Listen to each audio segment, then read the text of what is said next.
Bismillahirrahmanirrahim. Assalamualaikum warahmatullahi wabarakatuh and good afternoon, distinguished guests, ladies and gentlemen.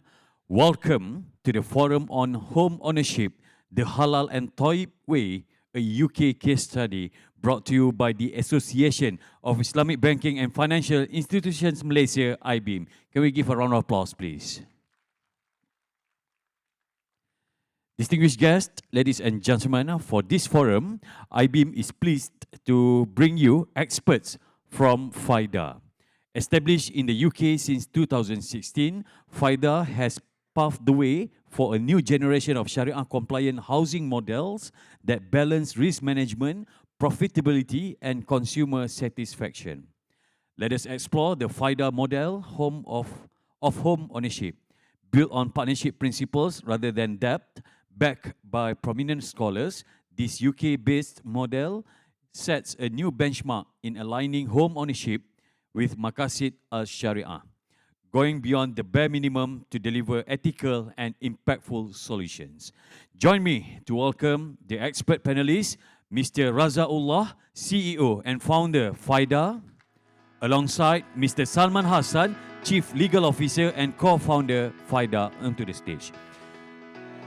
And to moderate this session, please join me to also welcome on the stage Dr. Ashraf Iqbal, Chairman, Waafi Bank Ltd.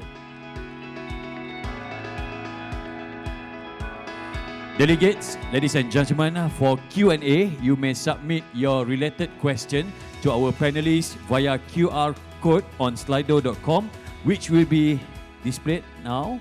All right. And upon log on, please choose room home ownership to project your questions. With that being said, Dr. Ashraf, over to you. Thank you very much. Assalamualaikum. Good afternoon, ladies and gentlemen. You know, they say, Majalis Ulmu kan? Majalis Ilmu, the malaikats are always in the front, you know. So maybe you all need to come to the front. So with me here today, we have got Raza, Sheikh Salman, who are the founders of Pfida, and we're going to sit down and really try to understand what they have done in the UK. The whole theme of this year's GIFF is halal and taib. We understand how to do halal home finance. What we want to understand is how does the taib part come in. And I'll say the difference between halal and taib is halal is Sharia compliant.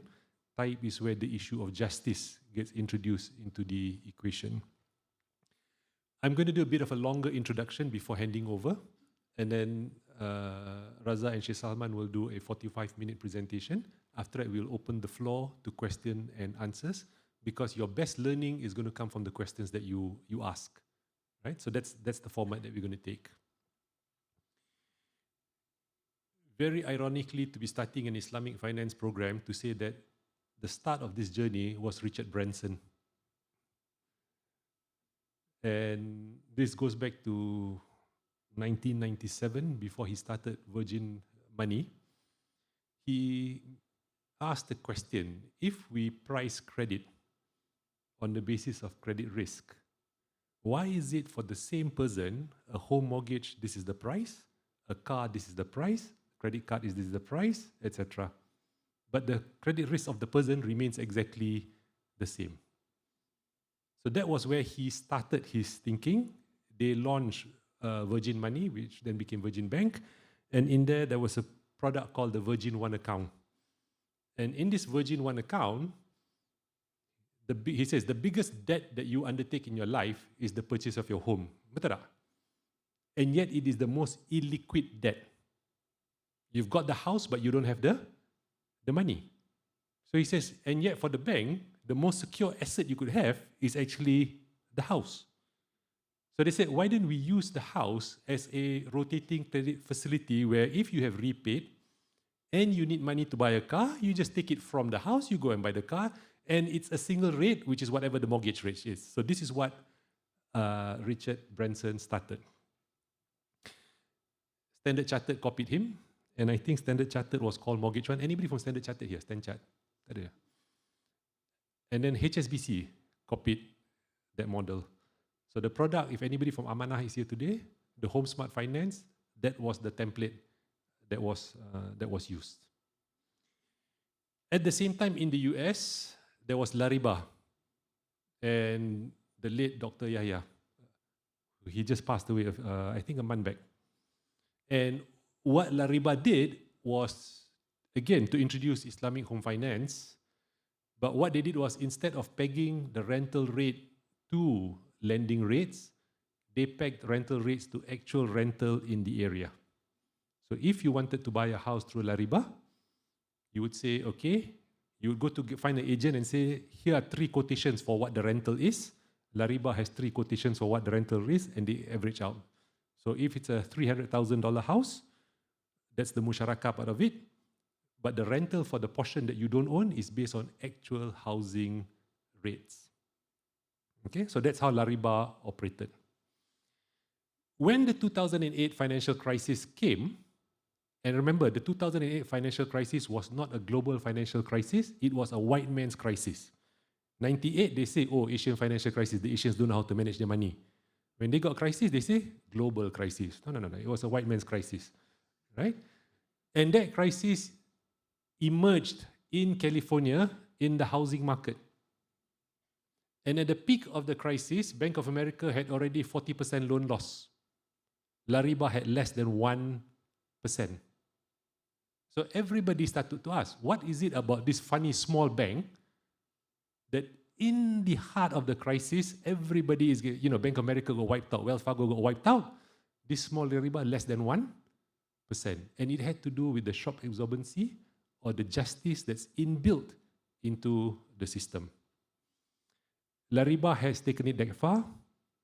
Then emerges 2 young kids, Pfida, who now have taken the model into what I call stage 2 of its evolution. And the reason they've been able to do this, what Pfida couldn't go further, actually is because of technology.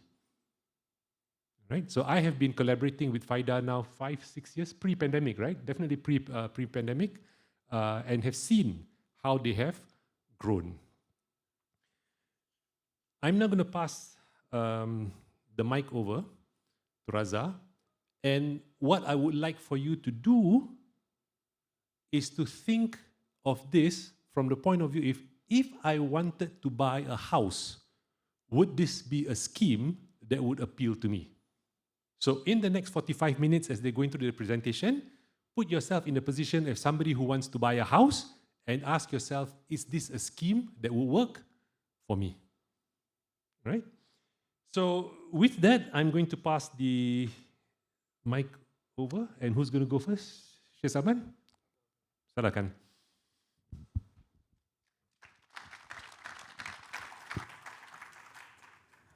Assalamu alaikum wa rahmatullahi wa barakatuh. My name is Salman Hassan. I am by profession an Islamic finance lawyer. I trained as a lawyer in London with a big law firm, worked in London and also out in Dubai and in the Middle East region. I only practice Islamic finance, and the reason for that is because after I graduated, I decided I didn't want to become a lawyer, because I just felt if you become a lawyer, you have to do things that are contrary to your conscience as a Muslim. And so I tried to avoid becoming a lawyer immediately, and the only way I could think about doing that was to carry on studying. So I went to Damascus in Syria at the time. This is long before the war. And I did a second degree in Sharia. So I actually combined 2 legal systems, English law and Islamic law. Coming back in the UK, I got the opportunity to then practice Islamic finance and bring the practice of those 2 things together. I very quickly discovered, to my dismay, that Islamic finance is not as it seems from the outside. And the mandate that was given to us by the banks that we were advising, this is all the international banks and the regional banks across Europe and the Middle East, was here's a conventional interest-based product. Show us how we can achieve the same economic outcome using traditional Islamic contracts. So using contracts called musharaka or mudaraba or wakala, how can we achieve the same economic outcome? This filled me with moral compunction because I felt to myself, I didn't study Islamic law or Sharia in order to help people circumvent it, to get around it. And so I was thinking, well, how do I use my skill set to do something even more authentic? How can I contribute to this. And what I discovered through my study of Islamic law was that, because I thought to myself, why is interest forbidden, not just in Islamic law, but as a universal value, as a human value? If you look at every religion, every moral system in human history, you will find that in scripture and in ethics, they have forbidden something called usury or interest or some other name. It's the same thing. Why is it forbidden? And at a really fundamental level, I'll summarize it in 30 seconds. See, God created the earth, and in the earth there is risk. You have natural risks, risks of flood, of famine, of loss of trade. These are natural risks. Everybody, every human being is subject to those risks. Now, if you have a financial system where people who already have some money are able to get a return on that money, but not be fully subject to the risks in which that money is engaged, in the commercial risk or the asset risk.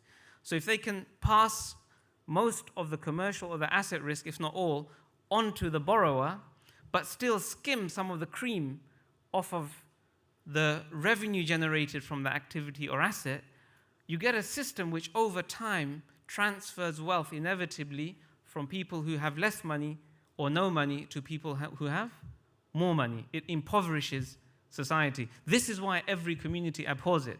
So now if you have an Islamic financial system, a system of Islamic finance that replicates that outcome using Arabic named contracts, which are tweaked so that the purpose of those contracts is reversed and turned upside down, you will still have the same outcome. And so you're not really pursuing the intention or the qasd, we say in Arabic, or the maqasid of the creator. And so I left that job, I resigned at the height of the financial crisis when everybody was looking for a job who didn't have a job. I decided I wanted to resign. I didn't want to do this. And I'm going to introduce my colleague Raza, who has a very similar story because he studied actuarial science, he studied mathematics and then trained as an actuary in the financial services sector in London, in the insurance and banking sector, worked for the likes of PwC, the Lloyds of London, and the Bank of England. And again, he had a similar journey. He went on Hajj, and he realized that everything he does is to perpetuate a financial system that's full of injustice. And he also resigned from his job, and the two of us, Allah brought us together, and together he set up first, and I joined him.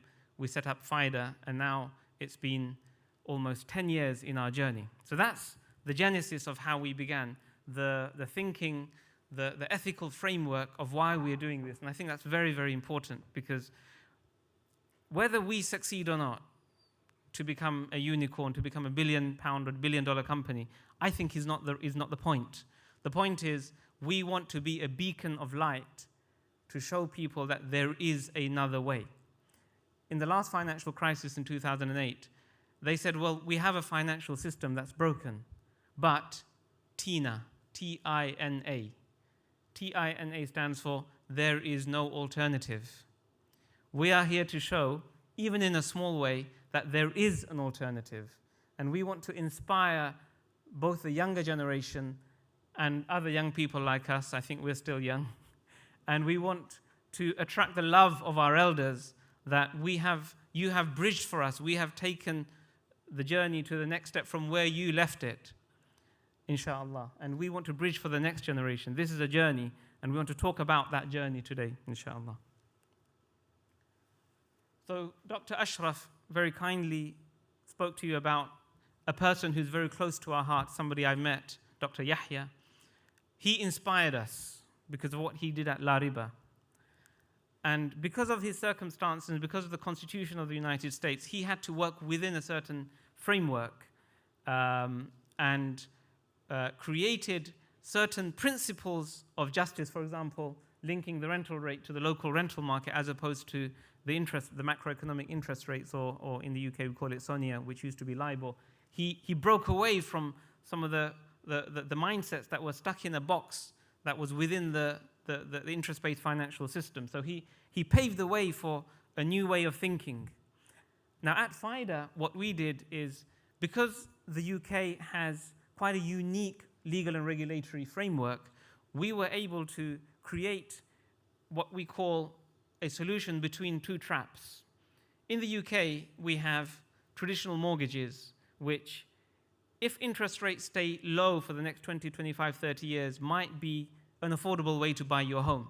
But as we've seen in the last few years, with interest rates hiking, people are losing their homes. People are becoming homeless because interest rates are volatile.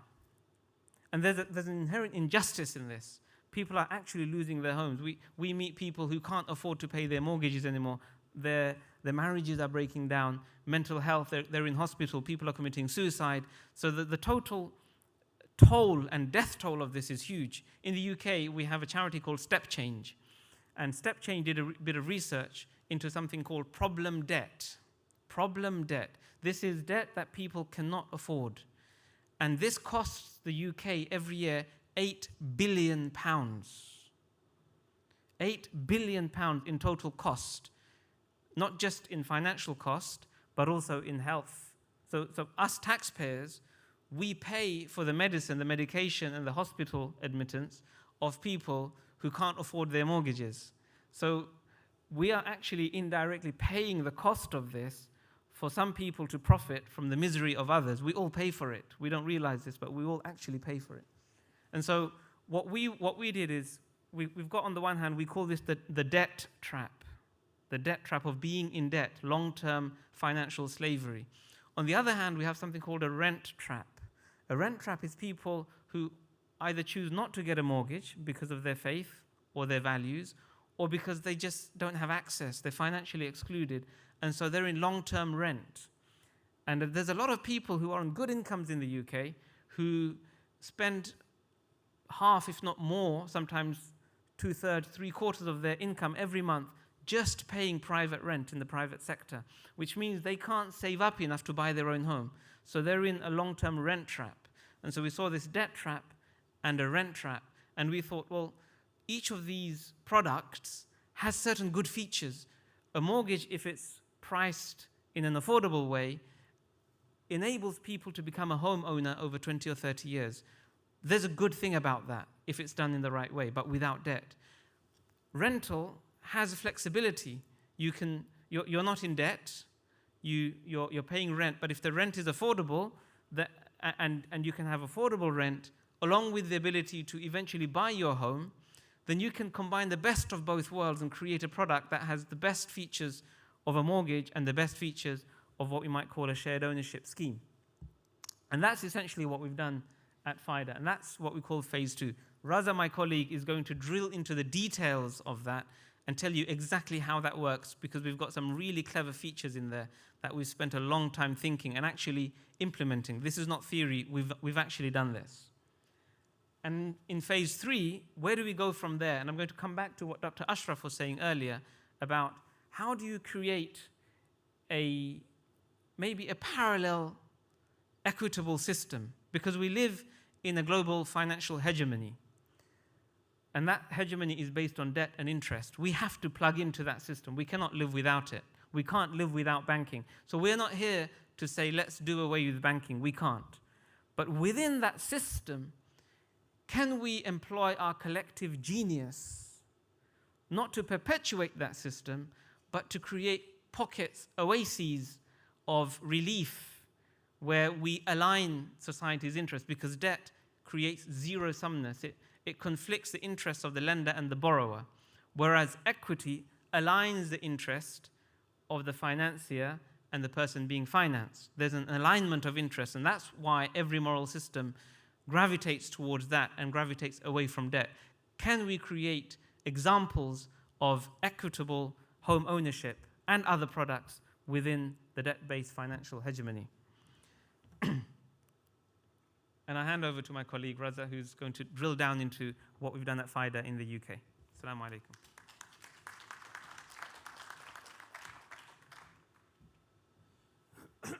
Assalamu alaikum wa rahmatullahi wa barakatuh. Thank you, Sheikh Salman. So I'm now going to take you through the features of the Pfida model, how it works, what some of those clever features are that Sheikh Salman has mentioned already, and how it really piggybacks off of the model that Dr. Yahya created through La Riba, taking it to the next stage of evolution of Islamic home finance, and then also talking a little bit about what the future may look like, that phase 3 that Sheikh Salman has already introduced. So how does the Pfida home buying model work? Well, it's actually a very simple model. Whereas a bank mortgage is based on lending money to the individual, the Pfida model is based on partnership. So we buy that property together as partners. It's actually a co-ownership. We jointly own that property together. Now, just like if myself and Dr. Ashraf buy a car together, I haven't loaned any money to Dr. Ashraf, and Dr. Ashraf hasn't loaned any money to me. We are partners in this car. So as a result, I don't owe any money to Dr. Ashraf, and Dr. Ashraf doesn't owe any money to me. What this means is, as partners in the car, we take joint risk in the car. We jointly take the risk in the car. And similarly, it means that there is no debt created because it's a true partnership. And that's how the Pfida home buying model works. So we buy that property together in partnership. The customer owns part of the property, we own part of the property. For example, the customer may own 20% and we own 80%. We now have a joint partnership in this property. The customer partly owns the property and partly pays rent on the property. So the customer pays rent on the share that they do not own. And this rent is not based on interest rates, it's not based on SONIA, it's based on the local rental market. How much should it cost to rent this property? Let's say, for argument's sake, this property in the local market would cost £1,000 per month to rent. And I'm speaking in pounds because we are talking about the UK example. But it would apply equally to Malaysian ringgits, of course. So let's say this property would cost £1,000 per month to rent. The customer owns 20% of the property. So instead they pay £800 per month. In other words, they just pay rent on the share that they do not own. Now this is the lease arrangement effectively, or the money that they are paying for use of the property, for the usufruct of the property. There is no obligation on the customer to buy our share from us. So they could choose to just part own and part rent for the rest of their life if they like. And for some customers, that may be an option. But of course, that's not good enough. We don't want that. We don't want to trap people in the rent trap that Sheikh Salman was talking about. And our customers are not coming to us to rent. They are coming to us because they want to actually own their home. They want to get to full home ownership. In the UK, people want to own their homes, and I'm sure it's the same in Malaysia as well.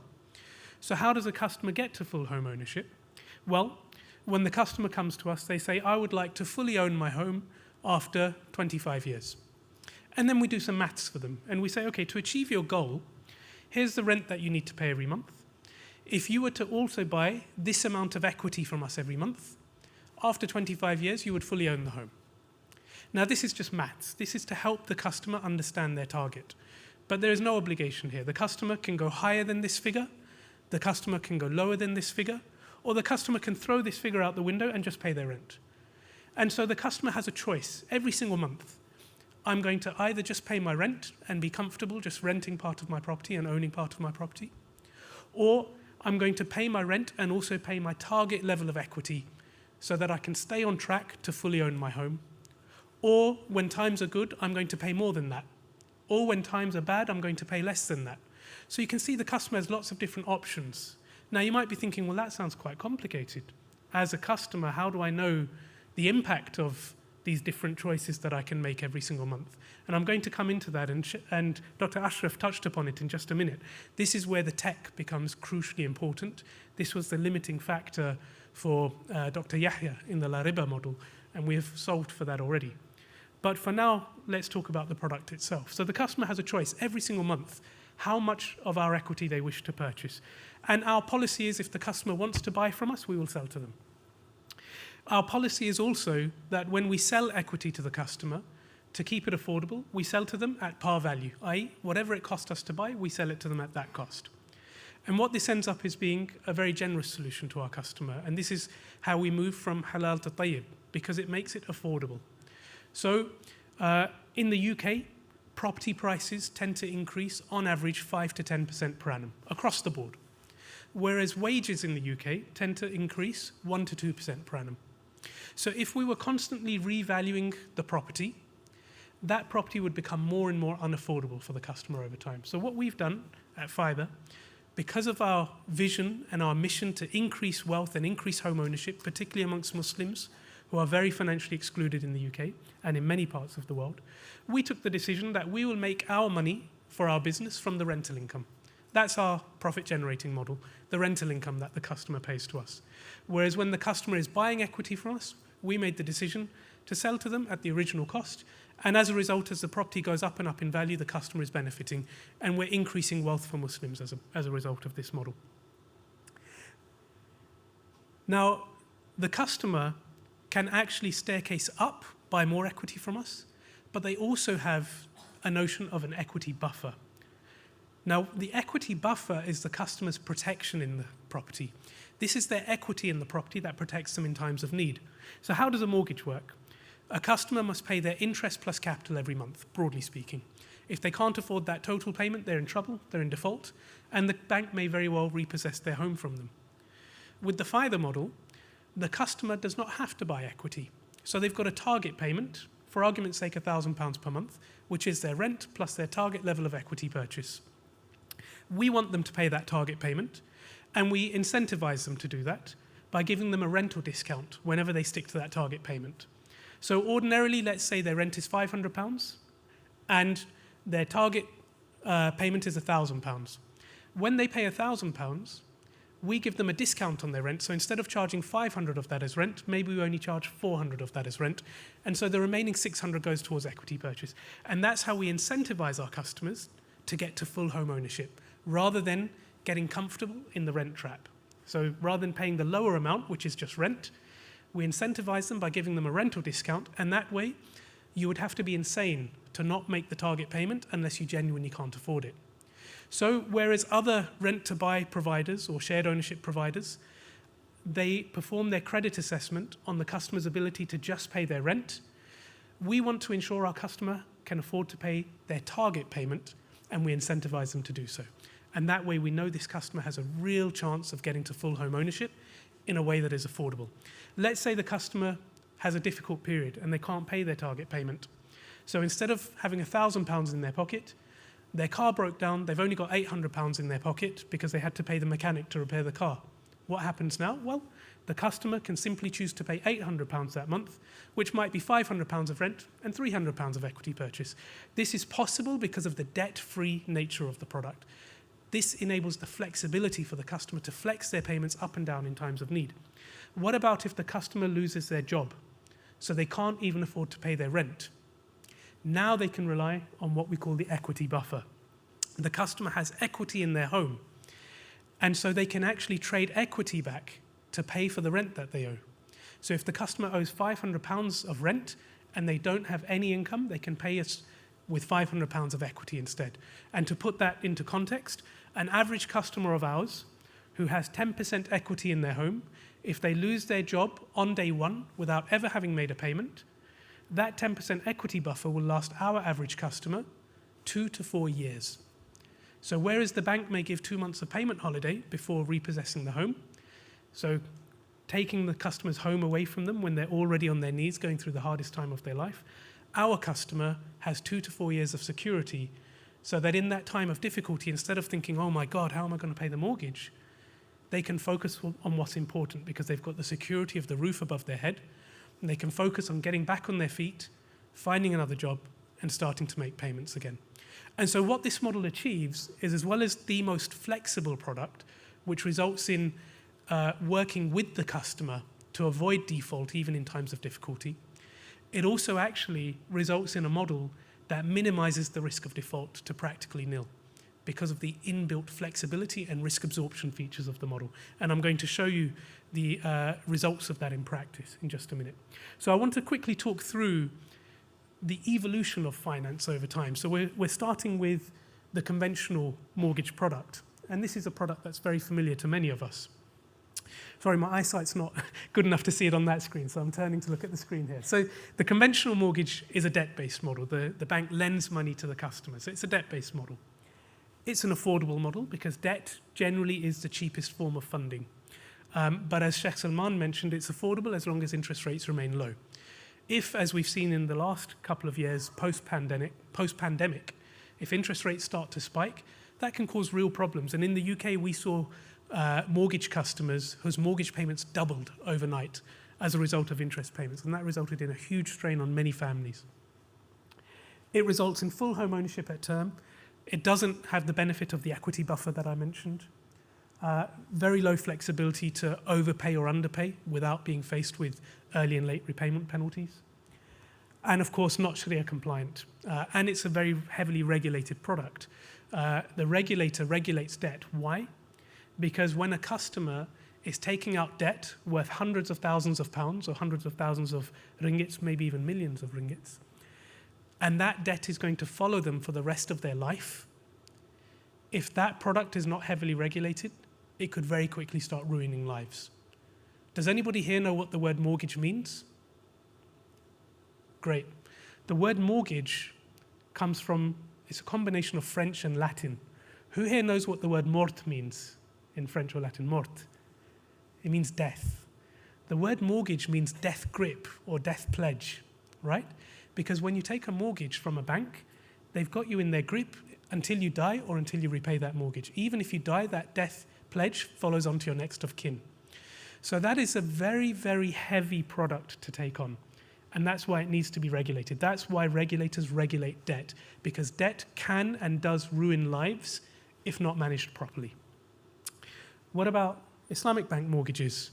And this is probably the stage just before Dr. Yahya's La Riba model. Islamic bank mortgages came and flipped that on its head. They ultimately still end up being a debt-based product because the customer must buy the bank's share over time for a fixed price over a set period of time. It results in a model that is still affordable, albeit slightly more expensive than conventional bank mortgages. Generally a bit more expensive due to less economies of scale. Conventional banks have bigger economies of scale, they can raise capital cheaper, and therefore they can pass that on to their customers. Still results in full ownership at term, still doesn't have the equity buffer, still suffers from low flexibility of payments. There's a clear inability to over and underpay, but ultimately they are Sharia compliant. They are signed off by reputable scholars. However, the question mark is whether they are achieving the higher maqasid of Sharia. So actually, are they achieving the true justice that Sharia demands in an Islamic financial product? And ultimately, they are still regulated because they are still ultimately debt-based products. Right, moving on to a shared ownership product or a rent-to-own product, as you may know it by. So with a shared ownership product, there is no debt. This is taking it to the next level. This is effectively probably this, one stage slightly past the La Riba model. This is where the shared ownership provider buys the property in partnership with the customer, not too dissimilar from the Pfida model. But it ends up being a very expensive model because with most rent-to-own models or shared ownership models, the provider will revalue that property as property prices go up. And as a result, it becomes more and more unaffordable for the customer over time. So whereas it actually ends up being a product that is very Sharia compliant because there is no debt, there is that full flexibility, there is no combining of two contracts in one. At the same time, it also ends up being a product that is very expensive over time. And most customers who take out a shared ownership product within 5 to 7 years become priced out of their property in the UK and actually have to refinance or remortgage away from that. So again, the question is, although it's clearly a very halal and tayyib product, is it actually achieving the maqasid al-Sharia, the justice of the Sharia, when it's costing the customer so much more? But it does have the regulatory exemption because there is clearly no debt. So even the regulator treats shared ownership as trade rather than riba. And therefore, the regulator does not feel the need to regulate shared ownership products. And then moving on to the Pfida product, which is what we call phase 2. So this is the product which I've explained to you just now, where you have the full flexibility of a shared ownership product, but you have the affordability of a mortgage product. And how do we do that? We achieve that affordability by selling equity to the customer at the original cost, at the par value, with the exception being if the customer sells the property. If the customer sells the property, we are their partner, then we take our share of the upside. But as long as they are staircasing, to keep it affordable for the customer and to make sure we are transferring wealth to the customer, to Muslims, to financially excluded, we sell that equity to the customer at par value. It results in an extremely flexible model, as I've mentioned, where the customer can literally choose what they want to pay from month to month. It results in a product that is not only Sharia compliant, but also, in our humble opinion, genuinely fulfilling the maqasid al-Sharia, helping the customer in times of difficulty rather than snatching their home away from them. Transferring wealth to the customer rather than transferring wealth from the poor to the rich. Creating flexibility for the customer in times of need. And I want to give a clear example of this from our own portfolio. We had a customer who was self-employed, a taxi driver. He fell into ill health and couldn't work for a while. What did he do? Had he had a bank mortgage, he would have had to call up the bank and beg for mercy. I can't work, I can't afford my payments, please have mercy on me. And it would have been extremely undignified and extremely stressful. What did our customer do? Our customer called us up and said, just so you know, I'm unwell, I can't drive my taxi for a few months, so I'm going to reduce my payment to something that I can afford. And when I'm working again, I'm going to catch up and I'm going to start making those payments again. Furthermore, our customer in the UK was able to apply for what's called universal credit. This is where the government will pay your rent for you. It's actually underwritten by the UK government. The government will not pay mortgage interest, but the government does cover rent for people below an earnings threshold. So he was able to temporarily apply for universal credit and get the government to cover his rent for him. So he had absolute peace of mind and absolute dignity even when going through this hardship in his life, which simply would not have been possible with a mortgage model. And as I mentioned, it also benefits from the regulatory exemption that shared ownership products benefit from. So, what does the regulatory analysis look like? We actually went through a 2-year review period with the UK Financial Conduct Authority, which is the regulator of financial products in the UK. After a 2-year period, the FCA concluded, this is trade, this is not riba, there is no need for us to regulate this product. As a result, Pfida in the UK does not need a regulatory license in order to operate this model, and we've been operating for the best part of 5 years now. Now, what's really fascinating about this from a banking perspective is it actually means that there's no weighted risk capital allowance required against the product as well, because it's not actually a regulated product. Now, what is the enabler for this? As Dr. Ashraf touched upon, it's the tech.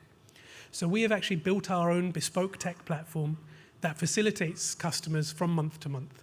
So a customer can go into our app any month and see all the metrics to do with their home buying agreement. They can see how much equity they own and how much is left to purchase. They can see what their monthly target payment is and how that breaks down between rent and their target level of equity purchase. They can see what their future cost projections look like. And they can also change their payments. And they can go into their app and say, right, I've been promoted, instead of paying £1,000 per month, I want to start paying £1,200 per month, which you simply cannot do with a mortgage product, even with an Islamic bank mortgage product. They can also do what we call what-if analysis. I have come into some money. My uncle has given me £10,000. What if I buy £10,000 of equity this month? What does that look like? What does it do to my term? What does it do to my monthlies? What does it do to my total cost? How much money do I save overall? Do I like this outcome? How about instead of buying £10,000 of equity this month, if I spread that over the next 3 months? What does that outcome look like? Which outcome do I like more? Which one helps me achieve my goals? Which one helps me save the most money? This one, great. Click, done. So they don't have to speak to us on the phone. They don't have to come in and apply for a brand new product. They don't even have to communicate with us if they don't want to. They have all the power in the palm of their hands to make the informed decision with real-time metrics informing that decision, making them masters of their own financial destiny. What this means for the customer is it creates a wonderful user experience. In the modern digital age, just like with Uber, customers want to order their taxi from their app, keep an eye on their taxi in their app, pay from their app and get on with their life. Customers do not want to call up the taxi company anymore and then call them again and say, where's my taxi? And then pay in cash when the taxi comes. Similarly, our customers in this modern digital age, they can manage their home buying agreement from their app and then get on with their lives rather than having to speak to us every time they want to change their payments. And this is what the tech enables, which was the major constraint for Dr. Yahya in his model. So what have we achieved with this in the UK? Pfida is a startup. We have grown purely organically. From our beginnings when we started funding homes in 2019 up until now. We offer halal home buying solutions, and we also offer halal savings products, which retail customers can put money in and get a profit share on the rental income that we're making. To date, from everyday individuals we have raised around £65 million of capital. £65 million GBP. And that is just from everyday individuals with no institutional funding whatsoever. We've funded around 160 homes in the UK as a result of this mechanism. The next stage for us is to take that to the next level, beyond tens of millions, and start funding homes in the hundreds of millions. Target yield. Now, I've put here 8% plus. Interestingly, we don't charge anything close to this in the UK. The reason being that the yield, the price we charge our customers, as well as being dictated by the rental market rather than interest rates, it's actually partly dictated by our investors. What is it costing us to raise that money in the background? Now, through our savings model, we're able to raise money at a pretty good rate, and we're able to pass that saving on to our customers. So in the UK, we have what we call our social impact portfolio, where many of our customers, we're actually able to charge them a rate even less than conventional mortgages. Some of our customers, it will be competitive with conventional mortgages. Some of our customers, it will be competitive with Islamic bank mortgages. But what we know from surveying our customers, we asked our customers in a survey, if it would cost you more to buy a home with Pfida, how much more would you be willing to pay? And around 60% of our customers said, I don't care what you charge me, because I want this model and no other model. I'm prepared to pay. We don't charge more. But the point is, our customers would be willing to pay more. That is how much demand there is for this. And we are starting to see, especially young Muslims in the UK, becoming more and more religious, finding out more and more about Islamic finance, and demanding tayyib rather than the bare minimum of halal. Our portfolio, since inception, has had 0 defaults. And this is not because we have some magical underwriting process. Our underwriting and credit assessment process is very similar to a bank. This is because of the inherent shock absorption built into the product, which Dr. Ashraf touched upon. The ability for the customer to flex their payments up and down according to life's needs. When times are good, we see our customers in our portfolio going into their apps and buying more equity and shortening their term. When times are tough, we see our self-employed taxi drivers reducing their payments to something they can afford and relying on universal credit if they need to rely on it. This is the beauty of the debt-free partnership model. It aligns our interests, just as Sheikh Salman mentioned, and it means that both the customer and our investors are protected in all circumstances. We've got a waiting list in the UK. Actually, it says 13,500, it's more like 15,000. We have a waiting list of around 15,000 people and growing, and that is pure organic word-of-mouth traction. We have never marketed in the mass market, and we have never gone to town marketing our home buying product. This is all word of mouth, people telling their friends and family about us, saying, have you heard about Pfida? This is the best product I've ever come across. You need to get onto this product. And that waiting list, we estimate, is worth somewhere between £4 to £5 billion. So the demand is palpable and the opportunity is huge. And just very quickly talking about phase 3, which is the future. I've already talked about our equity buffer mechanism, where the customer can dip into their equity in times of need. The future is where you can issue a debit card against your home. And this is an idea that Dr. Ashraf had and one of Dr. Ashraf's dreams. Literally issuing a debit card against your home and for the customer to be able to go and withdraw cash from their home anytime they need. Dip into that equity pool whenever they need for life's uncertainties. So, for example, when buying a car, when paying for a wedding, when paying for a funeral, when going for Hajj, when going on a holiday, rather than going and getting a credit card, or rather than going and borrowing from the bank at an extremely high rate for a car, the customer being able to dip into their home equity and utilizing that cash to pay for whatever life's needs are. And the beauty of this model, as Dr. Ashraf alluded to, is as the home increases in value, the risk for the funder decreases. It is the most valuable asset, which at the moment is completely dormant in most products, and this is how you potentially unlock that in the future. So that's a bit about the Pfida model. That's a bit about what we've achieved. That's a bit about the demand that we're seeing in the UK for this type of product. What Sheikh Salman is going to now talk to you about is some of the opportunities for you guys, Malaysian operators, around this type of model. Thank you.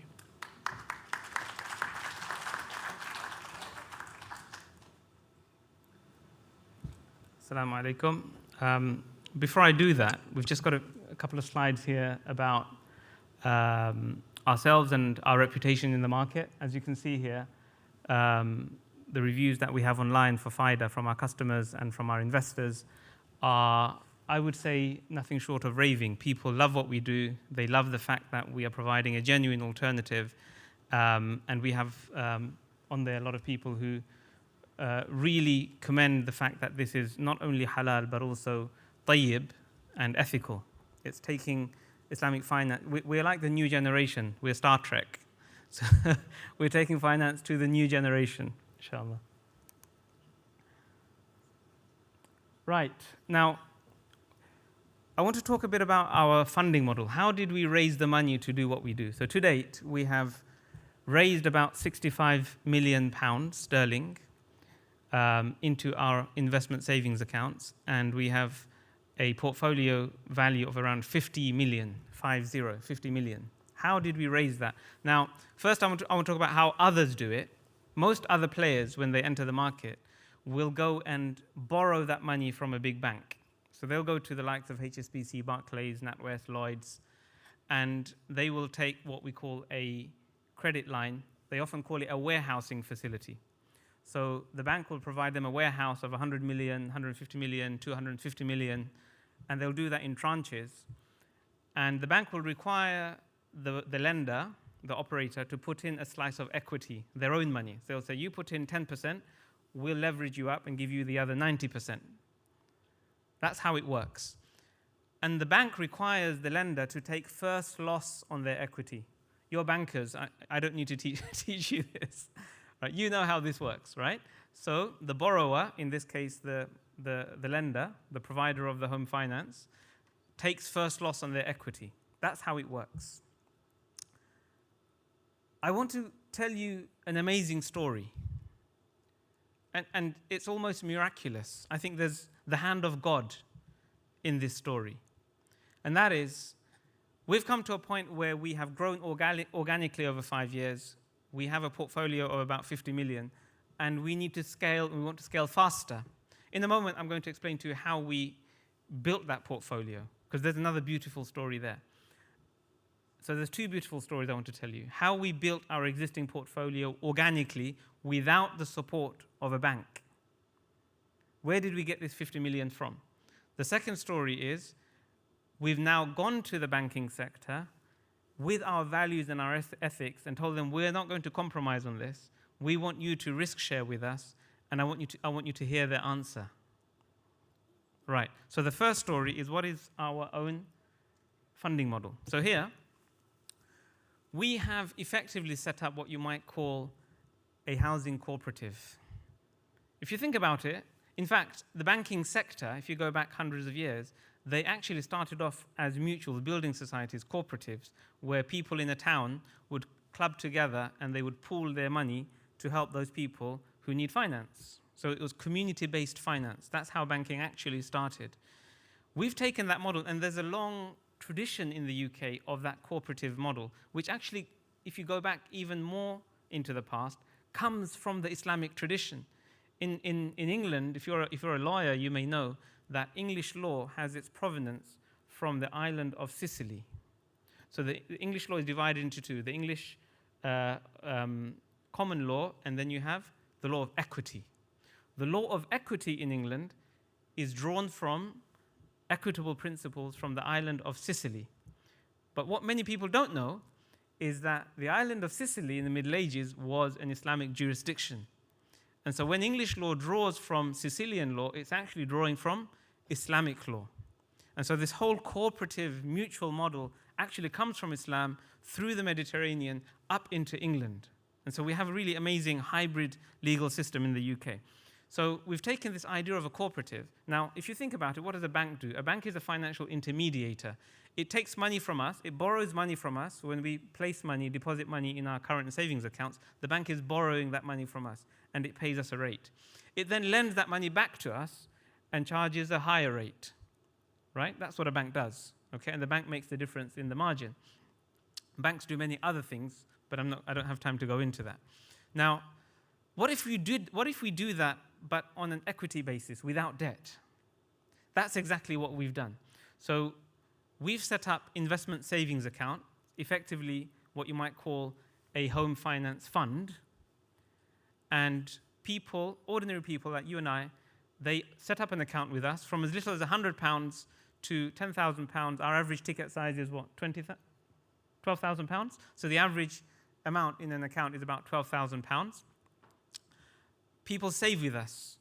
People typically save with us for their down payment on their home. So instead of saving in the bank and leaving their money dormant and getting nothing for it, almost nothing, they can save it with us and get a return from it. So we take that money into our special purpose vehicle.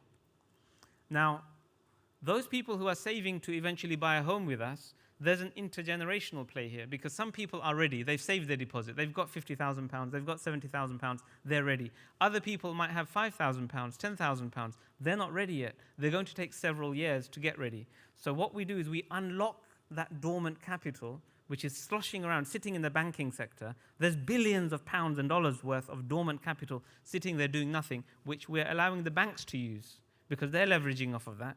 If Muslims or people with ethics generally and values that are equitable were to vote with their feet, pull that money out of that banking sector and put it into community-based, cooperative-type mutual financial institutions that serve the community, you would have a sea change. You would have a revolution. So this is still banking, but banking with a difference. It's a new type of banking. We've, at an embryonic scale, shown that can work with £50 million. So in the last 5 years, £50 million worth have voted with their feet and have put their money into our savings accounts. What do we do with it? We buy properties in co-ownership with sometimes the same people. Because when their turn in the queue comes, we'll buy the property with them, they will pay rent, and that rent generates the return that we give to the savers. Now, those people who want a position on our waiting list, who want to be served in 9 months, a year's time, 18 months' time, they are happy with a slightly lower return. Why? Because when their turn comes, that translates for them into a lower rental rate for a lifetime of a mortgage. And so, can you see, it's the community helping themselves effectively through a community-based scheme. That's how we've operated. This is quite revolutionary. There's nothing like this in the UK. Other attempts have tried in the past, but they haven't managed to scale. Alhamdulillah, we've scaled to the point of £50 million. Now, we can continue to grow this organically because mutuals and building societies, they didn't grow in 5 years. They grew in 50 years, 100 years. So there's a long-term scaling project for this social impact type of arrangement. But we want to serve the hundreds of thousands of people who are crying for this product now. We want to scale. So what we've done is we've gone to the banking sector. And this is the second beautiful story. The story is that we have had a serious discussion with one of the top 3 banks in the UK, one of the top names. You can name them. I won't tell you who they are yet because we're still in discussion. And we said to them, we would like a warehouse facility from you. So you can give us, we're in discussions on £250 million, suppose, right? And usually they require you to put some equity in, which is fine, because we have our funding sources, we can put the equity in. And usually they require you to take first loss on your equity. And we said, this is not compliant with our values. We will not do this. Usually the bank will say, fine, there's the door. Right? That's what they would say, you'd expect, right? But can you believe it? They entertained the discussion. They said, well, how will we do this then? So we suggested to them, why don't we do it like this? Suppose we pre-fund a property. We'll buy a property for £500,000. Okay? And then we need you to contribute 90% of that. Okay? To release 90% of that so that we can then put a bit more equity in and fund the next home. That's how it works. You roll it. But what if we did it like this? We buy the home for £500,000. But when you come in, when you put in your £400,000 or £450,000 into the scheme, we'll put a haircut to the valuation of the house. Why? Because the house is illiquid. It's sitting in an SPV. It's not liquid. For the illiquidity of it, it's typical in the market to haircut the entry value for an investor. This is normal. There's nothing wrong with this. So we'll value the house at 450, and then we'll determine our equity shares on the basis of valuation of 450. What this does, it gives them a a credit enhancement, a bit of a kick on their credit enhancement, but it doesn't completely remove their risk exposure to the downside risk. You would not expect big bank in the UK to accept this. You would not expect it. But we're about to receive a letter of intent. We're literally just checking our phones because it's about to arrive today. A letter of intent from the bank, which is saying we are interested in this facility. We would like to work with you. But one thing they've said to us, and this is very normal as well, which is we know that you've deployed 50 million over 5 years. If we're going to set aside 250 million for you, we need you to demonstrate that you can deploy 50 million in 6 months. Do you have the capability to do it? And we believe we can. But they said you need to demonstrate it. And so our task now, we're in a unique position. We have a unique problem. Our problem right now is we need to raise another 50 million from a short-term funder to deploy with the promise of an off-take from big bank. So it's a short-term treasury facility, really, for anybody who's got GBP, a short-term 50 million treasury facility to enable a project like this that's visionary, that is groundbreaking, can change the world, and can change hearts and minds, to get off the ground and scale in a way that will also show an example that if you stick to your values, even big bank can come and do things your way. Because we are people who have faith in our hearts. We believe anything is possible because we believe in God. And so when you put your trust in God, God is the one who is muqallibul qulub, who turns hearts. And he can turn the heart of big bank and turn the heart of anybody. And that's such a beautiful story. It's a story of faith, I think. I think it's a true story of faith. So that's where we are right now.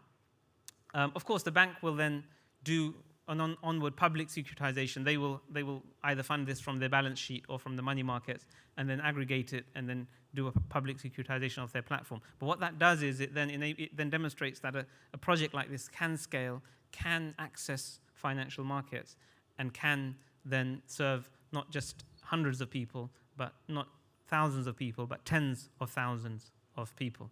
There's one final point that Dr. Ashraf reminded me to mention, which is again something quite amazing, which is in our investment savings accounts, we'll go back here. Where is it here? So here, this SPV. This is where, so essentially we issue shares in the SPV to savers. So they get equitable exposure to the underlying properties that the SPV owns. Now, the beauty of this is because the money in the SPV, the money in the savings accounts, is deployed only into buying property, which is then rented out to the customers, sometimes the same people, there is a specific zakat treatment that Islamic law provides. I'll cover this very, very quickly. So the purpose of zakat, the maqasid or the objectives of zakat are to encourage circulation of wealth. Why? Because if wealth doesn't circulate, then you get the poor getting poorer. And actually the rich get poorer as well. Yep. Wealth is generated through circulation. The economists of you will know this. So zakat, what zakat does is it doesn't interfere with your demand curve. So each year you earn money, you have income. It's not an income tax. It doesn't reduce your purchasing power. What it says is at the end of each year, after you've spent everything you want on your necessary items and on your luxuries and your holidays, spend whatever you like, buy a yacht if you like. But if you've decided not to buy anything with it, but to hoard it and save it, leave it dormant, then the Sharia charges a demarrage, a carrying cost on dormant wealth. It says, because you haven't used it, clearly you don't need it, we're going to give it to somebody else who needs it more than you, who has a higher propensity to consume. This is trickle-up economics. You give £1 to a poor person, they will go and buy bread and buy butter with it, and it gives the shopkeeper an income, who will then go and do something else with it, and that wealth will trickle upwards. You know, trickle-down economics, we know, has failed. Islam is trickle-up economics. Zakat is essentially trickle-up economics. It gives it to the people who have the highest propensity to consume. That's really the purpose of zakat. Now, what the Creator also says is, so if you buy something with your money, you don't pay zakat on the capital value of it because you own it. You buy a house, you live in it, you buy a car, you drive it, you don't pay zakat. If you buy something merely to sell, then it's treated as stock. You're trading. So if I buy chocolate bars and I hoard them, at the end of the year, I have to pay zakat on the value of the chocolate bars because I'm trading in them. I didn't buy them to eat. If you try to eat them, you'll be very sick. Right? So if you're trading, if I buy houses, and I've got stock of houses, I'm selling them, my intention is to just roll them, then I'll pay zakat on the full capital value of them because I'm not living in them and I'm not doing anything economically useful in them. I'm just waiting to sell them. In between, if you buy an asset to activate it, to rent it out to someone else, if I buy a house to lease, if I buy a car to lease to somebody else, what am I doing? I'm giving someone else a house to live in. I'm activating the asset. That person is paying me rent, is giving me an income. I'm then going to spend that income. I'm activating money. And so because of the activation of that wealth through renting, our Creator in His divine wisdom has said zakat is not due on the capital value of assets that you're renting out, that you're activating. And so the beautiful thing with our account holders is if we publish a return rate of, say, 5% on our accounts, the real rate, the zakat adjusted rate, is actually 7.5% because zakat is not due on that activated money. Whereas if you leave your money in a bank and the bank offers you 5%, your real rate of return is actually 5% minus 2.5%. It's actually 2.5% because you're going to be paying zakat on that. And so we've created a beautiful system of both wealth circulation and wealth preservation, which enables people to save up for their own home faster while circulating wealth.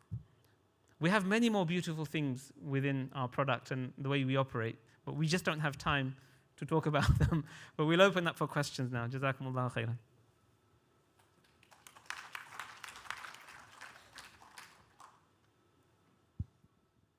We're going to open the floor. But I do want to say something. I just noticed is there Prof. Hassan sitting at the back there? So if you've got any Sharia questions, Prof. Hassan has been to the Pfida office. He's seen all of the documentations and he said this is Sharia compliant. So if you got any was on it, please go and ask him about it. Right, Prof? The floor is open. Whatever's on your mind, you want to ask, this is the time, please.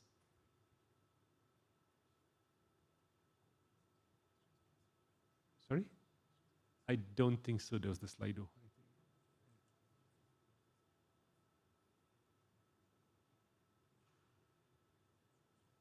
Yes, sir.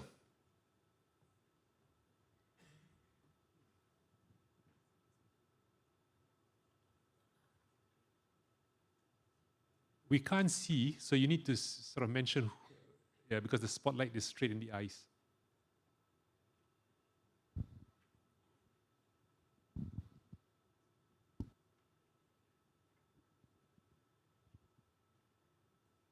Bismillah. Assalamu alaikum wa rahmatullah. Mustafa Aydemir, Saturna Capital Investment Management Company.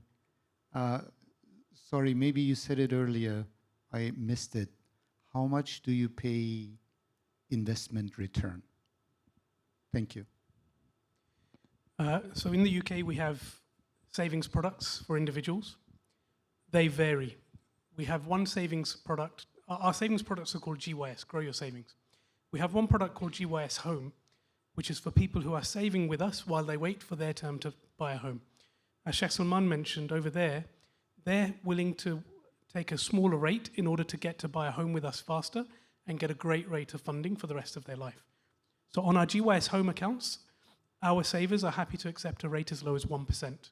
And that means we can offer a great rate of funding, which is even competitive against mortgages.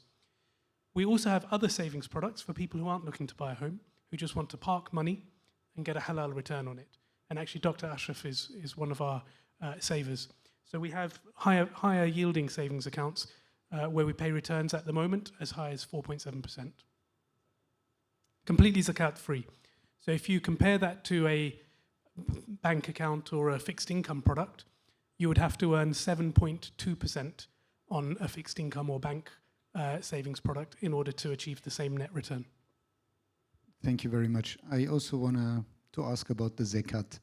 Like, it was a bit complicated to follow. Can you simplify that and tell us how much zakat we pay on what exactly? Is it on the dividend or?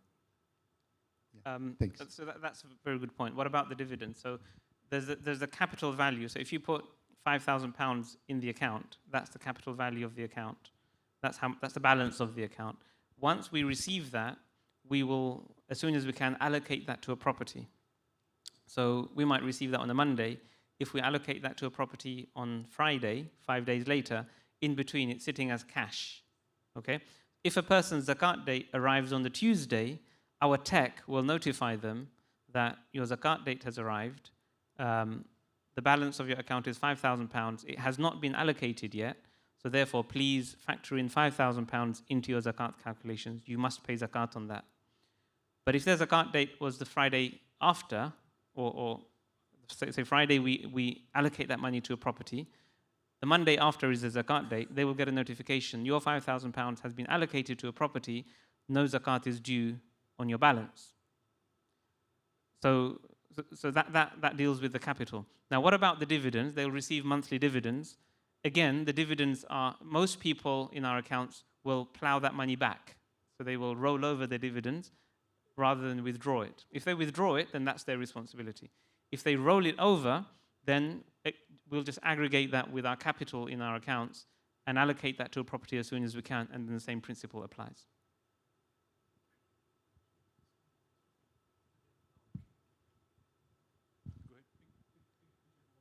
So we can see some questions coming through on Slido as well. Do feel free to send your questions through there. Someone's asking, thanks for your brilliant ideas and implementation on home mortgages. Are you planning to scale this scheme to other countries like Kazakhstan? I would go for it. Jazakumullah khaira. The problem we're trying to solve is not just a UK problem. Muslims the world over need tayyib, halal home buying solutions. Naturally, as a smaller player, we're not as big as the big banks just yet. We're still on the journey.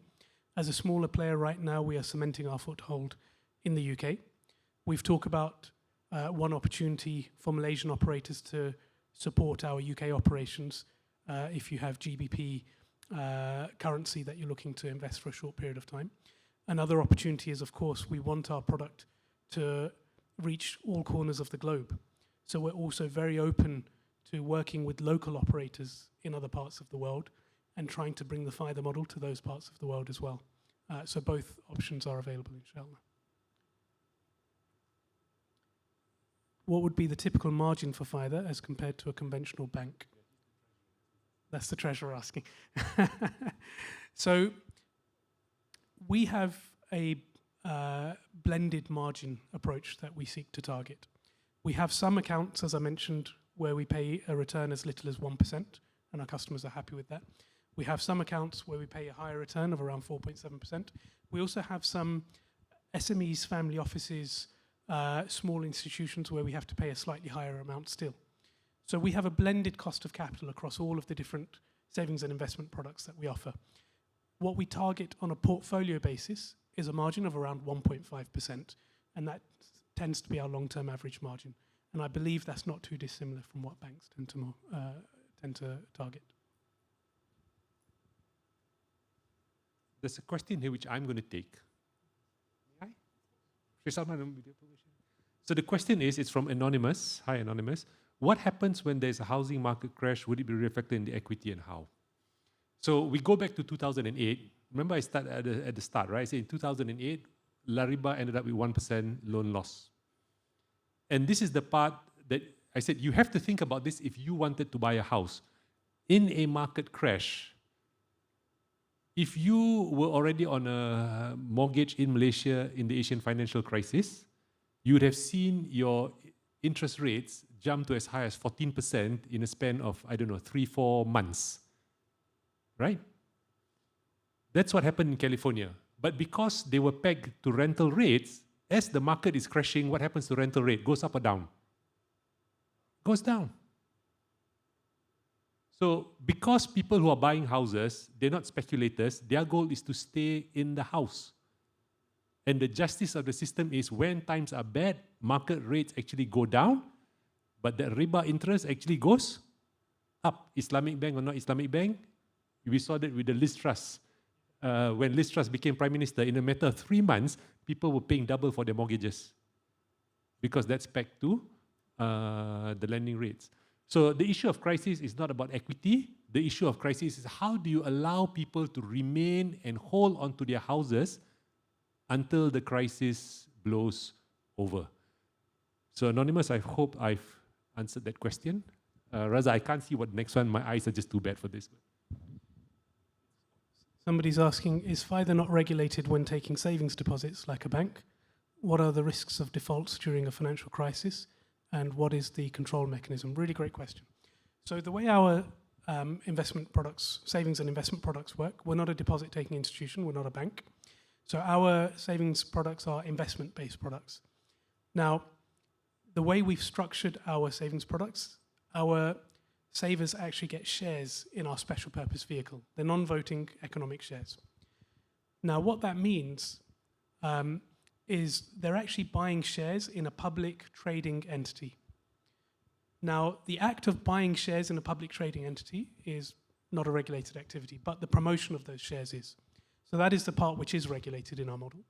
And that is where we have an independent financial advisor who reviews and approves our financial promotions, provides financial advice to customers before they open an investment account with us. The UK financial regulator imposes lots of prescribed wording that we have to put on all of our promotions talking about risk. We have a whole page of risk on our investment literature. And so our customers are not placing deposits, they are placing investments. They must go in with their eyes open, and we must make sure that from a regulatory perspective, we are comfortable that our customers are going in with their eyes open. The more interesting question is, what is the risk? And what happens in the worst case scenario? And here it's quite interesting to actually compare against a bank account. So with a bank account, I'm not sure if it's the same in Malaysia. In the UK, you've got the FSCS protection. So in the UK, bank deposits are protected up to £85,000 by the Financial Services Compensation Scheme. So what that means with a bank account, the risk profile looks like this. For the first £85,000, you have a timing risk on your capital. If anything happens to the bank, you apply to the FSCS, it might take 12 to 18 months to get your money out, but your money is protected. So your money is safe, but there's a timing risk associated for the first £85,000. Anything above £85,000, there is a credit risk. That could actually be lost in a worst case scenario. Now with the Pfida model, it works slightly different to a bank account. Our savings and investment products, there's actually no credit risk at all because our customers are getting shares in the SPV. They are direct owners. They have direct asset backing. So there's actually zero credit risk in our savings products. But instead, there is timing risk on the full profile. So with a bank deposit, it's callable upon demand. With a share-based investment, if a customer wants to exit, they give notice that they want to exit, and we exit them either through customers buying equity in their homes or customers selling or refinancing their homes or by raising fresh capital. So there is a timing risk on that element. So if lots of people want to exit at the same time, then it might take longer to get the money out. The money is safe, there's no credit risk, it's bricks and mortar backed, but it could take longer to get the money out. I hope that answers the question.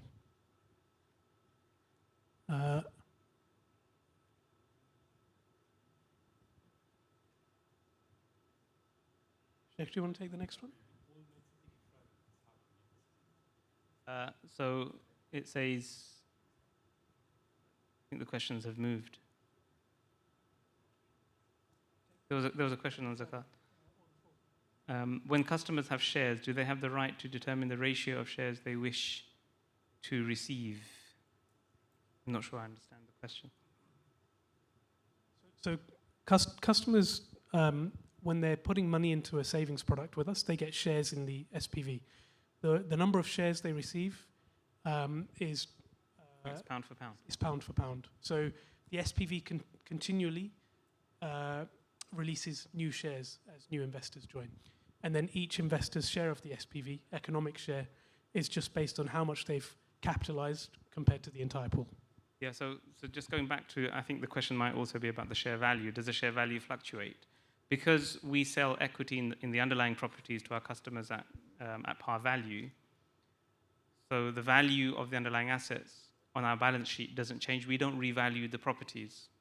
And because of the customer behavior, because customers in substance and in behavior, they buy equity on month-on-month basis, we treat our underlying contracts as financial instruments on our balance sheet. So this is very interesting. We actually account for this as though we were a bank, but contractually, we're not a bank. So we've got a very interesting hybrid system. And so because of that, the share value in the SPV doesn't fluctuate. £1 stays £1. So you put £1 in, you get £1 out. So it's kind of like an open-ended investment vehicle. So where this becomes really interesting is the next question I can see on the screen. If there's a loss in the portfolio, if there's a loss on the portfolio, what does that mean for the share value? And this is where, again, we've got a very clever mechanism, which is basically an inbuilt takaful mechanism. So, as we mentioned earlier, when the customer is staircasing, buying more equity, we sell to them at par value. And on average, as property values go up, they're doing pretty well out of that. Now, if there's a loss in the portfolio, first of all, every property is covered by a block insurance policy, but let's say the insurance policy fails and there's an actual loss in the portfolio. Let's say a property is destroyed, and for argument's sake, that property is worth 1% of the portfolio. You could pass that loss on to the investors, but it wouldn't be very fair because the investors are not taking the upside as the property value appreciates. We're gifting that to the home buyer. So instead, we've actually incorporated an inbuilt takaful mechanism whereby if there is a loss of 1% on the portfolio, instead of passing that loss directly onto the investor, we go back to all of our other customers, all of our other home buyers in the portfolio, and we say, going forwards, whereas we were previously selling equity to you at par value, going forwards, because there's been a loss in the portfolio, we're going to sell equity to you at par plus 1%. And that way we recoup the 1% loss in the portfolio. From the customer's perspective, unless the property market has been stagnant, they're actually still getting a great deal. They're still buying equity in the home for significantly below market value. And from the investor's perspective, they're protected even against that loss scenario. So what it means is it results in a very, very stable investment proposition for investors, as well as actually still protecting home buyers and still resulting in an overall transfer of wealth to the home buyer rather than to the rich. Hi, I would love to gain some clarity over the waiting list. I'm sure many of us here have connections to people in the UK. I definitely do, and I'm sure I want to evangelize this revolutionary way of buying homes. How long is the waiting list, and can people actually buy homes with Pfida now? Really great question. Okay, so the waiting list is, as you saw, about 15,000 people. It's very, very long. What we have is effectively two waiting lists. One is what we call our public waiting list. Anybody can sign up on the website, join the waiting list, don't have to do anything else. That's a very, very long waiting list. And we estimate that public waiting list is around 5 years long right now. But we've got a solution for that, which Sheikh Salman mentioned, which I'll circle back to. We've also got what we call our priority waiting list, which is anybody who is contributing into this giant pool, this community cooperative that we've created. Anybody who's contributing into that cooperative, we want to support them because they're supporting the whole community. And so we put them on a separate priority waiting list, which is much shorter. It's still not immediate. On our website, we have FAQs which explain, based on how much down payment you've got and how much funding you need, that dictates your waiting time. About the quickest we can do it on the priority waiting list is around 9 months, which is still a wait, but it's a manageable wait. Now, coming back to the public waiting list, which is very, very long, that is where this deal we're discussing with the large UK bank comes in.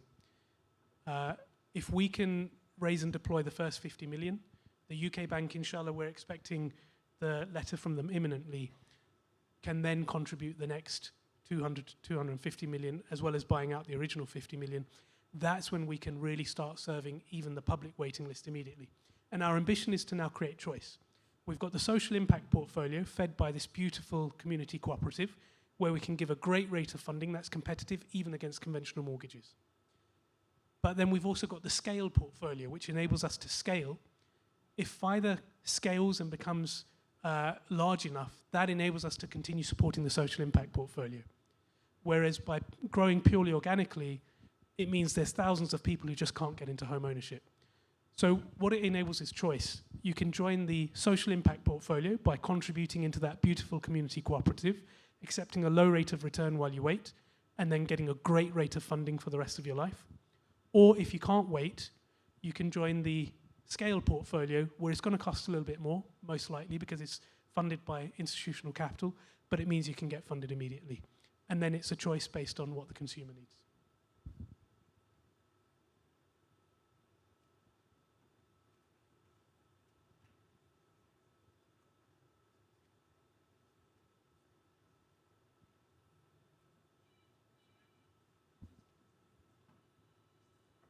Assalamualaikum.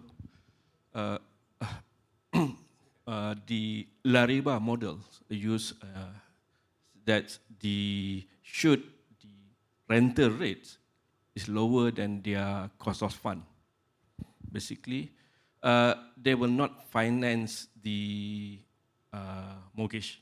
Basically, so say in Kuala Lumpur, most likely the rental rate, the return from rental will be higher than banks' cost of fund. Whereas in Kelantan, the rental rate could be lower than bank cost of fund. Yeah. Do you practice such exercise in your way of providing financing to your customer? I'm going to take this one because these are all the long discussions I had with Dr. Yahya on this, right? So the first confusion people make is the absolute rent versus the rental yield. So your rent could be 6,000, but your rental yield could be 1%. So if you look at their portfolio, they will not do stuff in central London because the property is 10 million. You know, we look at the rent, oh, the rent is £10,000 a month. We think it's so great, right? Yeah, but the property is 10 million. Same like KLCC area, right? So it's not what the absolute rent is, but actually it's the yield of the rent to the price. So you may be surprised, you get better yields in Kelantan than you get in KL. Okay, so that is and what Dr. Yahya had said through the time that they were doing this is, that benchmark is 6.5%. If the yield is below 6.5%, you are basically buying a house which is overpriced. And that's what you stay away from. Yeah? Because the real value of the house is the rental that it can actually command. That's the real value of the house. And they came up with this 6.5% line to say that if the rental to price ratio is below 6.5, you are in an asset bubble, stay away from it because it's going to blow up. Right? So people are always surprised to find out that actually you get better rental yields in rural areas outside of London than you would actually get inside of London. So hopefully I've answered that question. You want to take one more? There's one more that you want to take on the screen? Yes, the question is, being a co-partner in the property, when the customer sells the property later, does Pfida benefit from the appreciation in value proportionate to its share? Yes, so that's a really interesting question. Our purpose is to enable people to become homeowners. We want to enable people to become homeowners, to become more wealthy. That's our objective as a company. And so when the customer buys the property from us, when they staircase, each month they buy the property, or in lump sum, they're buying it for themselves, our policy is to sell it to them at the par value, at the original acquisition cost. So the customer gets the upside. We effectively gift the capital gain of the property to the customer. Now, if the customer, after 5 years, 10 years, sells that property and cashes in, they're no longer buying the property to live in, they're cashing in. And so if they cash in, then we consider that to be a trade, and then as partners in the property, it's only fair that they take their share of the upside, we take our share of the upside. Now, we recognize that some people might need to sell in order to upsize. Small family initially had one child, now they have 3 children. The 1-bedroom house or 2-bedroom house is not big enough, they need to upsize. So in recognition of that, what we say is, if you're selling in order to onward purchase another home, and if you then finance the onward purchase from us, we will gift half of our share of the upside to the customer to give them an equity bump, so that helps them on with their onward purchase. Other questions? Are there any other? It's getting very cold in here, in front. So maybe we should adjourn and go and talk outside in the lobby over coffee, because they will be in the lobby, and we can have other discussions. But are there other questions? Anyone else has got questions? Sorry, I can't see because the spotlights are straight into my eyes. Are there any more Slido questions? I mean, there's one exciting meeting we had yesterday where we had a meeting with the CEO of one of the banks in Malaysia. And he was very interested in our model. And he said, well, the key differentiator here is actually the tech. What stops banks often doing something like this outside of their banking activities is that they don't have the tech to enable it. So he was very excited to potentially work with us, and that's going to be an onward discussion whereby we could, with our tech, enable banks in other countries, and there was a question about Kazakhstan earlier, and there's no reason why this can't be rolled out in Malaysia and across the world by financial institutions such as banks, but outside of it's banking but isn't banking. And so we would be proud to enable that through our tech and through the know-how and the systems that we've created.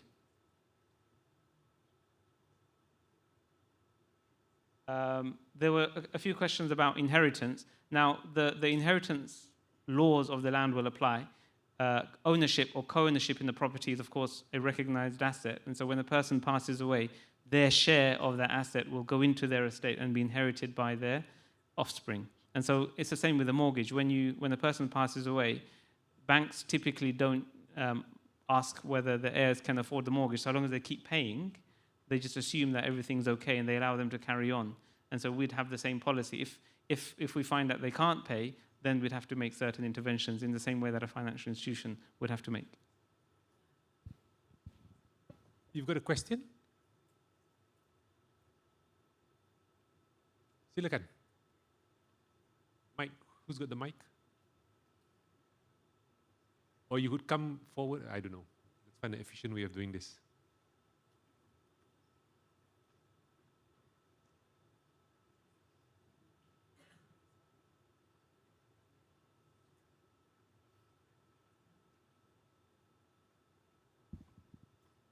Assalamu alaikum. I'm Abdul Aziz Ismail, a lawyer, associate professor from the College of Law, Mindanao State University, Sulu, Philippines. I would just like to inquire as to the tax treatment of your model. Would that be considered as double taxation as to the income tax? And also as regarding the acquisition of the equity as time goes by. Thank you. Tax. It's a question we get asked a lot. It's a very good question. So in the UK, and I can't speak to the Malaysian market, but I'm sure it's similar. When you buy a property, you pay stamp duty to the government on that property. And that's a type of tax you pay when purchasing a property. A bit like value-added tax, but for property purchases. Each time that property changes hand, there is a stamp duty implication. So with our model at the moment, when we initially buy the property, there's stamp duty paid by us on the property. When the property transfers over to the customer, there's stamp duty paid by the customer. Now, the way to think of this is imagine a landlord who buys a property. The landlord purchases the property, pays stamp duty when they purchase the property. They rent that property to a tenant, and eventually the tenant says to the landlord, I would like to buy your property from you.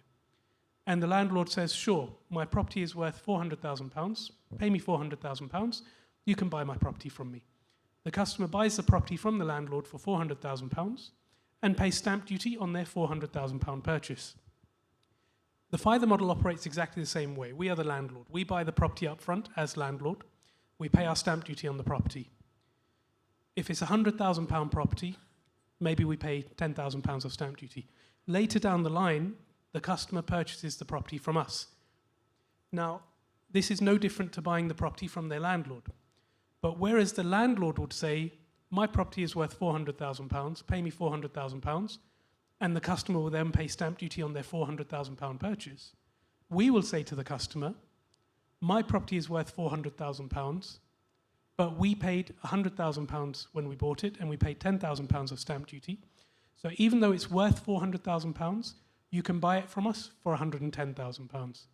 And then you will pay stamp duty on a £110,000 purchase instead of a £400,000 purchase. So this term, people often call it double stamp duty. I actually don't call it double stamp duty. It's no different to buying your property from your landlord. The landlord paid stamp duty initially, you pay stamp duty when you buy it. But in our case, instead of paying stamp duty twice, you're actually, in the example I've given, getting a £290,000 saving on the value of the property. I hope that answers the question. Anyone else? Yes, sir. I have a question. My name is Faisal. I just want to ask that just now you mentioned about zero default, right? On 160 customers that you are having currently. My question is it because of the sort of evergreening that you are doing, because customer keep selling back their equities, so that makes there's a zero default on that facility, and then this lead to evergreening. What is your take on that? Thank you. So in our portfolio, none of our customers have ever had to rely on their equity buffer to date. We had one customer ask, but she wanted to utilize equity in order to go on holiday. And we actually denied the request. So at present, our equity buffer facility is there for times of emergency. Over time, we expect to move to that phase 3 model, where you can almost have a debit card against your property and use an evergreen revolving credit facility. But at present, we don't use it for that purpose. It's there as an emergency fund, if required. We require our customers to get independent financial advice before taking out that equity, if they did, because it will reduce their share and increase their rent, and they need to understand that before proceeding. But at present, none of our customers have ever had to rely on that. Almost all of our customers, month on month, have paid their full target payment, because we have similar underwriting principles to a bank. So we perform the same level of credit checks as a bank would. So almost all of our customers have paid their monthly target payment on target every month, or paid slightly ahead of target where they have saved up additional money. We've had one or two examples. There's only one I can think of off the top of my head, which is that taxi driver example I mentioned, where he fell into ill health and reduced his payments for a while. But we have a very high-performing portfolio because we actually implement very strict credit criteria as well. Other questions? Anyone else? Mana? Okay, go ahead. Assalamualaikum. I just have 2 questions here. First one, in Malaysia, we have coverage for death and total permanent disability. In case of these 2 conditions hit the borrower, then because from this model, right, it's a co-ownership, so it's like 2 persons holding one property. So I want to know, like, what if death or total permanent disability hit? The second question is,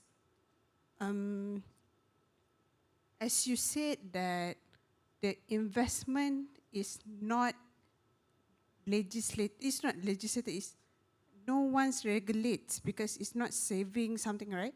But what if the borrower or the client goes bankrupt? Then how it's going to be treated? That's it. Thank you. Okay, so the 2 questions relate to if a customer passes away or becomes permanently disabled, what happens to the sum they owe, and similarly if they become bankrupt. So both of your questions are very relevant to a debt-based product, a mortgage product. The reason you have endowment products is because if you pass away or become permanently disabled and can't work, you still owe a debt to the bank worth hundreds of thousands of pounds. That is what those insurance products cover. With our product, the customer doesn't owe us anything. There is no debt. They're a joint owner in the property. So their only obligation is to pay their rent every month. As long as they can pay their rent, they're covered. If they can't pay their rent, they have the equity buffer mechanism, which can protect them for many years until maybe their next of kin can take over. And in the worst case scenario, what we don't want is to continue drawing equity from the customer. So in the worst case scenario, it could be that that property is no longer right for them. And then as partners, we have a discussion around what is the right course of action for that customer. It may be to sell the property in some cases and release that equity and move into a more affordable property. It may be to move out and rent that property to a third party to create a source of income for them. There's different options on the table, so it operates very, very differently to a debt-based banking product because there is actually no debt. Same if they pass away, same if they become bankrupt. Initially up front, of course, we perform bankruptcy searches when doing the credit check, so we wouldn't provide funding if somebody is bankrupt, of course, but if they become bankrupt during the course of the agreement, again, they don't owe us any debt. Just on this point, those insurance products are effectively a type of life insurance. And you see the benefit of that. For example, if the breadwinner in the family were to pass away, their widow or widower and the children might not be able to then afford to carry on paying the rent or to carry on buying the home, and their ability to stay in the home can be in danger. So there's nothing stopping in the UK any family from taking out sort of policies that protect against those types of situations, whether it's our product or any other product.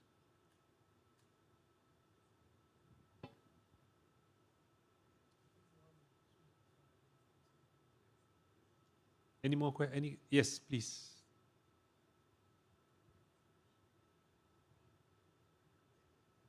Assalamualaikum. I'm Aisyah Humaira from HSBC Amanah. So basically, we have quite a similar product here with the Pfida, with some differentiation that I would like to quote, and also a question to throw. So basically, in terms of the rental rate, right? So now that our rental rate is marked against the OPR or SBR of the bank. However, Pfida is based on the actual market rental rate. So what is the frequency of the monitoring of the rental rate first? And when the customer makes such payment, right, how do you operationalize to ensure that the payment either go to the principal or rental first? Okay, I mean in terms of the interface of the digital apps. And then we know that Pfida is not a bank, it's not regulated, so there is an issue of decentralization, right? So how do you build trust within the community to ensure that, I mean, the sustainability and the continuation of the business model of Pfida, considering that it's a mortgage, it's a 20-25 years. Yeah, that's about it. Thank you. Okay, so just to repeat the three questions. How often is rent reviewed? How do we split the payments between rent and equity? And how do we build trust given that we aren't directly regulated? So the first question, our rent is reviewed annually. So I set 1 year at a time, reviewed annually. And the way the rent is reviewed, our tech basically automatically does the rent review. It looks at property price movements in the local vicinity of the property. It aggregates all of that data in the background, looks at property price movements, and then performs a rent review based on property price movements upwards or downwards. The rent review is capped, so it never moves by too much in any given year. For example, it shouldn't overly respond to temporary market fluctuations. Now, what that means is the rent review is completely mechanical. There's no room for subjectivity whatsoever. It's completely objective based on publicly available information, but it's automated through the tech that we've built. In terms of how payments are split, again, our tech manages all of that. So the customer payment comes in, our tech platform reads that payment, it knows how much rent is owed by the customer, it knows what the customer's target payment is. If the payment matches their target payment, it automatically applies the rental discount. If it doesn't match the target payment, then it doesn't apply the rental discount. It then does the allocation automatically in the background. So our tech platform, as we've mentioned a couple of times, is really the enabler for this product. And that's an in-house built platform that we've designed. In terms of building market trust, really, really great question and really, really important as of today. Up until now, we've operated as a very organic operator. We've only really operated with the community, and the community have been willing to trust us. Actually, part of the beautiful story that Sheikh Salman didn't mention was how we started right at the very beginning. In the very beginning, when we were a very small startup, just the two of us, we actually went to local masajids and we said, this is what we're building, but we need your help. We can't do it alone. And we need Qard Hasana. And people gave us Qard Hasana, two people they had never ever met, never ever heard of, but who were building something that they saw could benefit them and their children and their children's children. So the community supported us and were willing to trust us. Now we are up to a stage, mashallah, where we've grown a lot since then. And now we realize the importance of having that regulatory oversight. Even in our dealings with the bank, it's very clear that actually that regulatory oversight is going to be important. So we're already in the process of applying for that regulatory oversight. Actually, we've gone through 2 processes with the FCA. Both times the FCA came back to us and said, this is trade, this is not riba, there is no lending, no debt. You know, you don't need a regulatory license. So it was the FCA who told us that. But now we're going to them and saying, okay, to build trust in the market, particularly at the institutional level, now we're at a size and a scale where we just have to have a regulatory wrapper around us. So that's something which we've already started the process, and we hope, inshallah, before the end of the year, we will have that in place. So in Aisha's question at the end, she used the word mortgage. So I just want to restate, Pfida doesn't do mortgages. Okay? It is not a mortgage. It is not a death trap. Okay, any more questions? Yes, sir.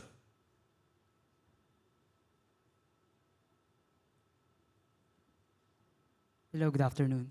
My question is the other way around the question of that lady. For example, the property was damaged by human calamity or a natural disaster. So how can you handle that one? So we require all of our properties to be insured. Now, unfortunately, in the UK, we don't have a takaful alternative.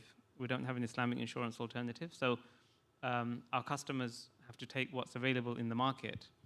And sometimes we get asked, well, you're providing a halal and tayyib home finance product, but you're requiring your customers to take insurance on the property. So how do you square that? And that's something that we thought about in the beginning. It's a really important question, and we're very open about it. Because in the beginning, we set out to solve the bigger problem. That's the problem of riba. And then there are other satellite problems around that problem. For example, home insurance. Is that available in an Islamic way? In the UK, it's not. So the question we had is, can we do what we want to do? Can we set up Pfida and not insure the properties? And let me ask you the question. If you're setting up a business and you're taking tens of millions of pounds or ringgits or billions of ringgits of money from other people in your savings account, that's an amana, isn't it? That's a trust, right? Would you take that money and invest it in property where those properties are not insured? Would you do that? Would you think that's a responsible thing to do? Put aside the Sharia compliance, whether it's Islamic or un-Islamic, would you do that if you were not able to have insurance cover for those properties? You'd probably argue you wouldn't.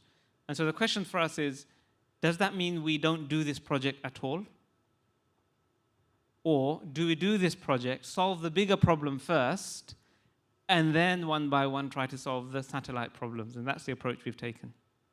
In fact, in the UK, while we've been operating, there's been 2 or 3 other startups that are planning to launch Islamic insurance products, takaful products. So when they come onto the market, see, each project builds a piece of the ecosystem. And so what we need to do is not, if everybody stopped and said, we don't have the other parts of the jigsaw, so we're not going to create our part of the jigsaw, you wouldn't have an ecosystem. You'd have a sort of a chicken and egg problem. Whereas what we need to do is, within the existing system, we need to build our pieces of the jigsaw and support others to build other parts of the jigsaw, collaborate and work together to build the whole ecosystem. So hopefully some of the takaful people who are in this room can help us out on this. Any other, somebody was asking for the mic. Any other questions? Go ahead.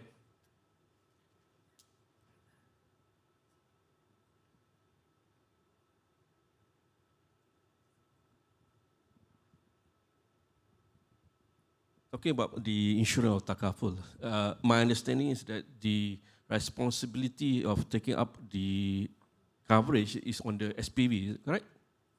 Or the house owner? Sorry, not the house owner, your customer. So we've done it both ways. So we started off requiring the customer to buy insurance on each individual property. and then we moved over to a block insurance policy, which the SPV has taken out. I believe we're still on that, aren't we? Yeah. Should, in the event that the property being underinsured, all right, due for whatever reason, or the damages to the property is not covered by the insurance, who will bear the losses, basically? And in other events, that should the property value go drop, who will bear the losses, basically, in your models? So that's a very good question. Now, what we required of our customer was they had to take out insurance according to very specific requirements. So we required them to do that because they were taking the individual, when the insurance was on each individual property by the customer, it's their responsibility to ensure that it's covered. And if they took out insurance that was below par, we would check that. So that's something that couldn't happen. You see, so each individual policy we would check to ensure that the relevant level of cover was provided on each property. And then we'd have a system where we'd check that every 6 weeks to ensure that that policy was still valid and live on each property. Now, obviously, that imposes an administrative burden on us, which is why we switched over to holding the insurance on our side and took out a block policy, which we have much more control over. Just to add to that, if the property did end up being underinsured because of the customer's negligence, that would clearly be the customer's fault. But if it was underinsured through no fault of the customer, and there was a loss that was not covered by the insurance, it would be incumbent upon us as partners to take our share of the loss. That is the whole point of the debt-free model. So the customer would not owe us anything. We as partners would take joint loss for anything not covered by the insurance. Similarly, if the property drops in value and for argument's sake, we must force sell the property. As long as both partners are mutually agreeing to that sale, then both partners must take their respective shares of loss. But the principle there is that both partners must agree to sell at a loss. I cannot force you to take a loss and you cannot force me to take a loss. We are partners, we must both mutually agree to take a loss. If there is no agreement between the partners, meaning you might want to sell now, but your customer may say that, look, give us some time, or what will you do? So usually we won't require the customer to sell the property. It may be that the customer wants to sell during a depressed market. Now, in that situation, we can take a call. We can ask our investors and shareholders and say, look, this customer desperately needs an exit. Are we prepared to take a loss on this property?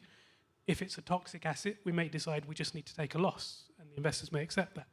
Alternatively, we may say, actually, we're not prepared to take a loss, but the customer needs an exit. One thing we can do in that situation, because we are actually, these assets are actually on our balance sheet, is we can choose to buy the customer's share from them. So we can buy them out during the depressed market, give them an exit, and then wait for the property to recover, perhaps rent it out to another customer in the meantime. And then when the market opportunity presents itself, we could potentially sell it down the line. So that's how we can still give the customer an exit without taking a loss ourselves. Okay. Puan Ratna has already come, so she's sending me the signal to say it's time to wrap up the session. Are there any last questions?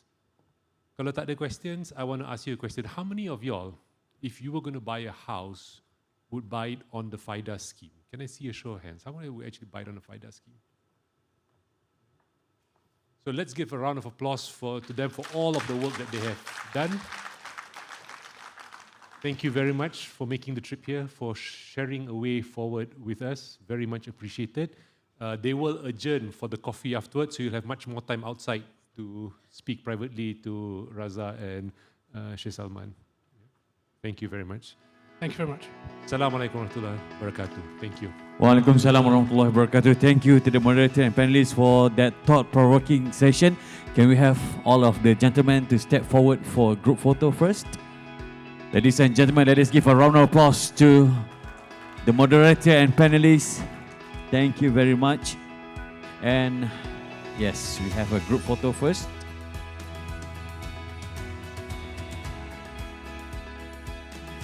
So gentlemen, please remain on the stage as we're going to invite Puan Ratna Shariah-compliant, Executive Director of AIBIM, to hand over the memento as the token of appreciation to the moderator and panelists. Please welcome.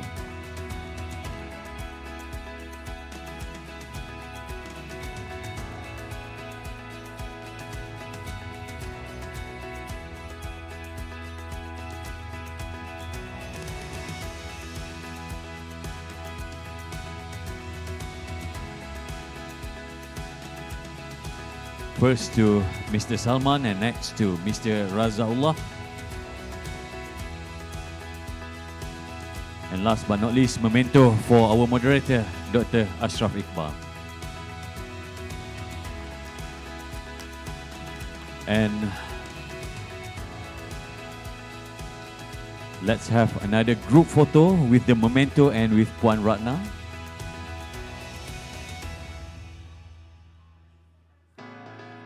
Yes, can we please call upon Encik Nur Hisham, Deputy Director of AIBIM, to also join us on the stage.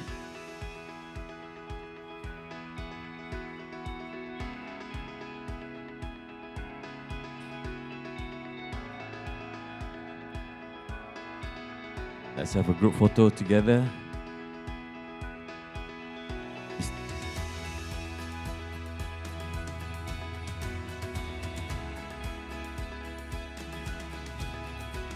Thank you very much once again to all of the panelists and moderator, and thank you to Puan Ratna Shariah, Executive Director of AIBIM.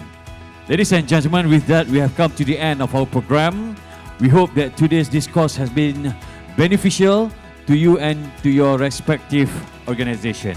On behalf of AIBIM, we extend our heartfelt thanks to each and every one of you for your participation and support. See you again in the upcoming event. Thank you very much, everyone. Take care. Assalamualaikum.